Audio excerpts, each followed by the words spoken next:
देखिए, ये बहुत ही इम्पोर्टेंट क्वेश्चंस है। बच्चों को ये बहुत भयावह क्वेश्चन लगता है। एनसीईआरटी में भी है ये क्वेश्चन।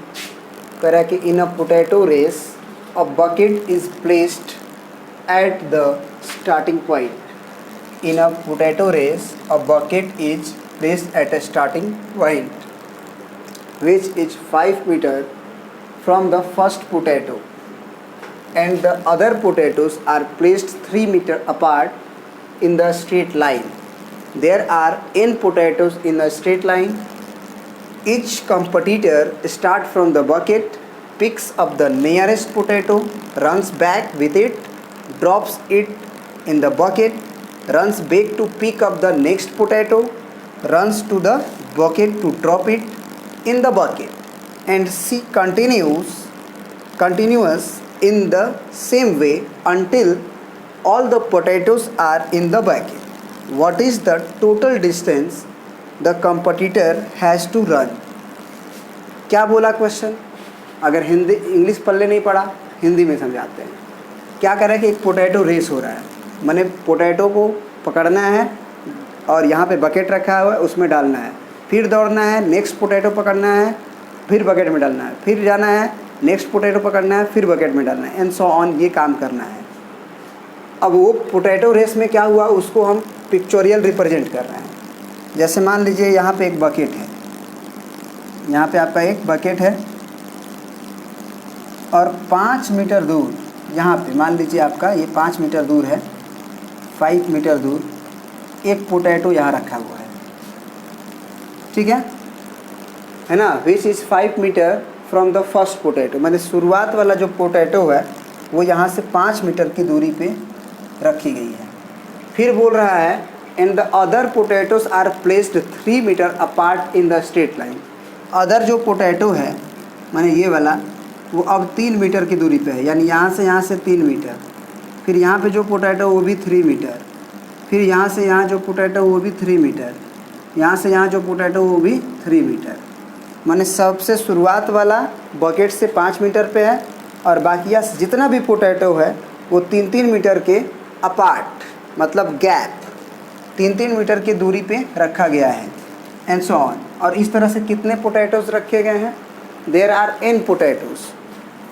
n पोटैटोज का मतलब हमको नहीं पता है, ये बस पता है कि n पोटैटोज हैं, पोटैटोज रखे गए। अब क्या कह रहा है कि each competitor start from the bucket, मतलब कोई भी कंपटीटर जो है वो बकेट के स्टार्टिंग पॉइंट से दौड़ना प्रारंभ करेगा। मतलब समझ गए, बकेट के स्टार्टिंग पॉइंट से दौड़ना प्रारंभ करेगा, है ना। और फिर क्या करेगा? Pics up the nearest potato, जो सबसे नज़दीक का पोटैटो उसको मिलेगा, यहाँ से सबसे नज़दीक का पोटैटो 5 मीटर पे होगा, उसको पकड़ेगा, है ना। Starts from the bucket, picks up the nearest potato, pick कर लिया, पकड़ लिया, हाथ से ले लिया, रन्स बैक विथ इट, उसको लेके दौड़ा, drops it in the bucket, इसको ड्रॉप किया, runs back to pick up the next potato. अब उसका नियरेस्ट पोटैटो कौन मिलेगा? 5 और 3 8 मीटर पे मिलेगा, क्योंकि फर्स्ट पोटैटो तो 5 मीटर पे था, उसको तो रख लिया था, तो अब नियरेस्ट पोटैटो आप उसको 5-3 8 मीटर पे मिलेगा। फिर उसको लिया, फिर दौड़ा वापिस ऐसे, फिर इसमें डाला ऐसे आते हुए, है ना, ऐसे आते हुए, फिर दौड़ा, फिर ये पोटैटो पकड़ा, फिर आया डाला, फिर दौड़ा, फिर ये पोटैटो, इस तरह से करके वो सारे पोटैटोज़ को इसमें डाला। तो कहा कि वो आदमी कितना डिस्टेंस ट्रेवल किया टोटल, ये बताइए आप। इस तरह से वो कितना डिस्टेंस आदमी, शुरू वाला एक कंपटीटर, एक पार्टिकुलर कंपटीटर कितना डिस्टेंस ट्रेवल किया होगा, यही है क्वेश्चंस आपको बनाने का, ठीक है ना। तो अब ये क्वेश्चंस को हम मिटाते हैं, क्वेश्चंस आपको समझा दिए हैं, अब डायरेक्ट बनाएंगे, ठीक है ना। चलिए आप प्रिंट आउट कर सकते हैं क्वेश्चंस को। अब चलिए फिर से हम फिगर बना चुके हैं। चलिए, ये सबसे पहला जो आलू लाने के लिए दौड़ा होगा, उसके लिए वो कितना दौड़ा होगा?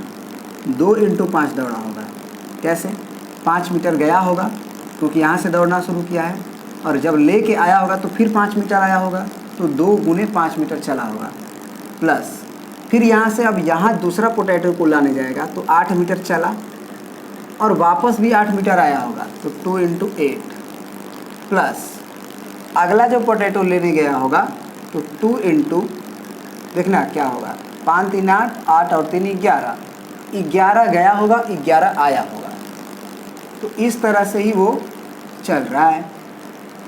तो ये तो तुम्हारा इस तरह से कितने पोटैटोज़ को लाना है, अप टू n पोटैटोज़, यानी कि n पोटैटोज़ लाना होगा उसे। तो अब जो है ये यहाँ पे देखो कि इसमें 2 कॉमन हैं, तो पहला ब्रैकेट में 5 आएगा, अगला में 5 + 3 आया होगा, तभी तो 8 आया होगा। अगला में 5 + 2 × 3 आया होगा, है ना, 3 दूना के 6 और 5 = 11, फिर प्लस क्या हुआ भाई, तो 5 प्लस कितना हुआ होगा, ये 2 को तुम कॉमन लिए थे, तो 5 × 3 = 8 हुआ, और 3 दूना के 6 5 = 11 हुआ, और फिर क्या हुआ होगा कि 5 + 3 × 3 हुआ होगा, क्योंकि ये 1 × 3 है, ये 1 × 3 है, ये 2 × 3 है, 2 बार 3 मीटर, फिर 3 बार 3 मीटर, ऐसे करके। तो ये लास्ट टर्म जो होगा उसको आइडेंटिफाई करो आप कि क्या हुआ। तो इसे a मानो, इसे a + d मानो, इसे a + 2d मानो, फिर a + 3d मानो। a मानो a + 1d, a + 2d, a + 3d। तो यहाँ पे जो है वही d है, यानी कि एक कम नहीं है। तो ये पहला पोटैटो T1, ये T2, ये T3, इसे आप T1 बोलोगे, इसे T2 बोलोगे, इसे T3 बोलोगे, इसे T4 बोलोगे। तो nवां पोटैटोज़ के लिए क्या होगा, 4 है तो 3 हुआ है, और 3 है तो 2 हुआ है, तो यहाँ 5 + n - 1 × d हुआ होगा, और d का वैल्यू आपका 3 है, क्योंकि 3 का ही गैप है आपका। तो अब इसको जोड़ देना है तुम्हें, इसका ही सम निकालना है, Sn। तो Sn बराबर अब क्या हो जाएगा, 2 × आपको मालूम है ये कितने टर्म्स हैं, आपके n टर्म्स हैं, तो n/2, और first term plus last term भी कर सकते हो, या 2 × a कर सकते हो, और प्लस n - 1 × d का वैल्यू p भी कर सकते हो। ठीक है, तो यहाँ से ये 2 2 कट जाएगा, और ये हो जाएगा 5 दूना के 10n, और प्लस यहाँ से 3n होगा, और n का गुना होकर 3n² होगा, और ये -3 होगा, और n तो -3n। तो अब आप देखेंगे कि ये 3n² और प्लस 7n होगा। तो ये हो गया आपका, इतना डिस्टेंस उसे चलना पड़ा होगा, क्योंकि n दिया नहीं है कि n पोटैटोज़ रखा गया है, तो n दिया गया नहीं है, तो यही आंसर हो गया, इतना मीटर उसे चलना पड़ा होगा, 3n² प्लस 7n। ठीक है ना। अब अगला क्वेश्चन देखते हैं हम लोग।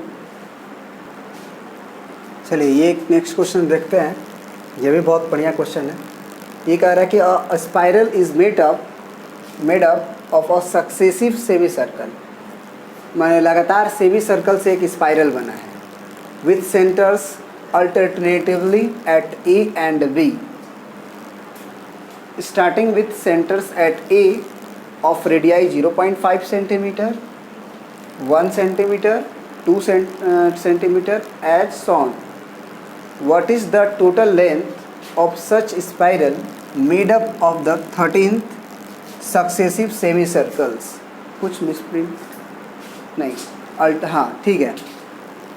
क्या है क्वेश्चन कि एक स्पाइरल है जो made up of successive semi circle with centres alternatively at A and B. इसका मतलब क्या हुआ कि एक बार ए सेंटर यदि मानिएगा तो ये सेमी सर्कल कवर हुआ स्पाइरल से, फिर अब आपको सेंटर बी मान लेना है, ये कवर हो गया। उसके बाद आपको सेंटर क्या मान लेना है, बी। तो बी सेंटर मानिएगा, तो अब ये नीचे वाला सेमी सर्कल आपको नज़र आना चाहिए, ये ठीक है, L2 हुआ।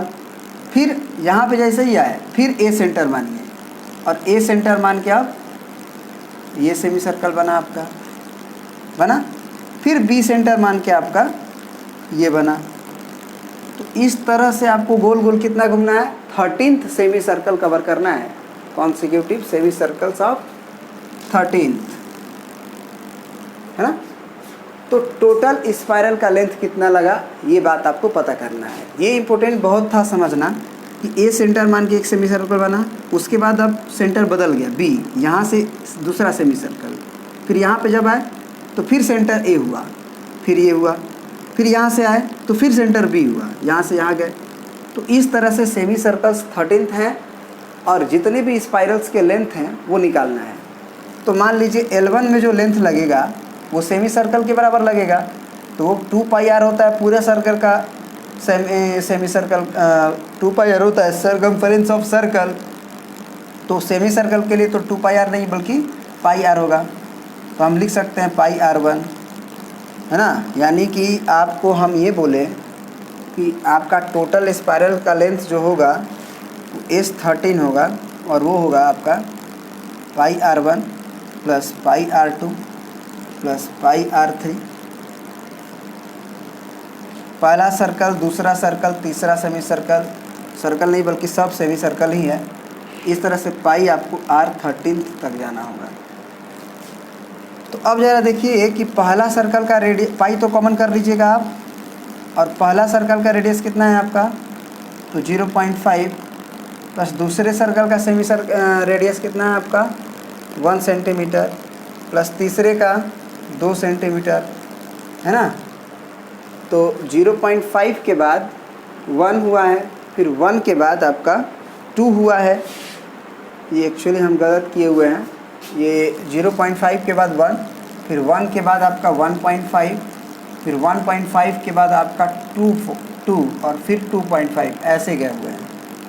तो 0.5 के बाद हमको 1 गए और 1 के बाद आपको फिर 1.5 जाना है, फिर 1.5 के बाद 2 जाना है, फिर 2 के बाद आपको जाना है 2.5 and so on up to 13th term. तो अब जो है 13th टर्म जाना है, तो आपको कुछ नहीं करना है, इसको जोड़ देना है। तो पाई तो कॉमन है और इसमें हम लगा देंगे n/2 यानी कि 13/2 और 2a plus n-1 into D. तो 2 इंटू ए का वैल्यू हो जाएगा 0.5 प्लस n-1 यानी कि 13 में से एक गया 12 और d का वैल्यू तो हो गया 0.5, क्योंकि 0.5 में 0.5 जोड़ेंगे तो 1 आएगा, तो यानी कि 1/2 यानी कि 0.5 ही लिख दीजिए, कोई फ़र्क नहीं पड़ता है। अब ये हो जाएगा पाई इंटू 13/2 गुना 5 दूना के 10 यानी कि 1 और प्लस 12 5 60 यानी कि 6, यानी आंसर हो गया 6 और 1 7। तो 13 गुने 7/2 गुने पाई, ठीक है ना। और पाई का वैल्यू भी अगर आप रख दें 22/7 तो आंसर हो जाएगा 13/2 गुने, अगर क्वेश्चन में देगा पाई का वैल्यू तो अभी रखिएगा, एक्चुअली इसमें दिया है हम लिखे नहीं हैं, 22/7। तो ये 7 से 7 कट जाएगा, ये 2 से 11 बार में कट जाएगा। तो 13 एकम 13 और 13 और 1 14/2 करिएगा तो काटिएगा तो कितना आएगा आपका 2 7 14 और 2 एकम 2 2 5 10, 71.5 सेंटीमीटर टोटल स्पाइरल का लेंथ लगेगा इसमें, ठीक है। ठीक है बाबू, यहाँ से हमारा गलती हुआ है थोड़ा सा, ये 13/2 है और गुने 7 पाई है, तो 13/2 गुने 7। अब पाई का वैल्यू हमको बस लिखना था, चाहिए था 22/7, ये 2 नहीं लिखना चाहिए था। तो 2 ये वाला कट जाएगा 11 बार में और 11 गुना 13 143, ये 2 रह जाएगा। तो स्पाइरल का लेंथ 143 सेंटीमीटर होगा, ठीक है ना। चलिए अब ये क्वेश्चन भी आपका हो गया। नेक्स्ट वीडियो में कुछ और भी क्वेश्चंस देखेंगे, उसके बाद पढ़ेंगे selection of terms of an AP, ठीक है। चलिए इसमें आज इतना ही।